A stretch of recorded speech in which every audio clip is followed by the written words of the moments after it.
Hello everyone, আসসালামু আলাইকুম। আমি আজাদ ভাই। আজকে পড়ছি আমি আর আমার ছোট ভাই উসমান আলী রেলইয়া এই যে একটা কার মানে রাস্তার রোডে যেটা সোলার আছে এই সোলার গুলা আমরা নষ্ট হয়ে গেছে, ব্যাটারি নষ্ট হয়ে গেছে, এটা ঠিক করতে আইছি। বর্তমানে খুলতাছি, খোলার গিয়ে যাই হোক এবার পারা জানা বহুত কষ্ট বাদে আমরা কি করছি, এটারে রশিদা নামাইছি। এই যে দেখুন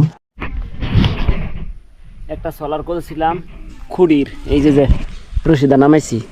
আর এই যে দেখুন এটার মধ্যে কিচ্ছু নেই, এই ব্যাটারিটা লাগাবার আনছি, এই ব্যাটারিটা জায়গা হয় না, এটার মধ্যে লিথিয়াম ব্যাটারি আছিল। এই যে লিথিয়াম ব্যাটারিটা একটু বড়ই আসছিল, ওইটা এটা হুইল্লা গেছে, এটা হুইল্লা গেছে, প্লাস্টিক ফাইটা গেছে, মানে এটা নাই, এটা সন্ধ্যার লগে লগে শেষ হয়ে যায়। আর সোলারটা দিছে 75 ওয়াটের 12 ভোল্ট বরিয়া দিছে, ওইলে লিথিয়াম কানেকশন দিছে। আমিও নর্মাল একটা লাগাই দিলাম, এটাও লিথিয়াম, এটাও ফানি ব্যাটারি না, লিথিয়াম চলবো।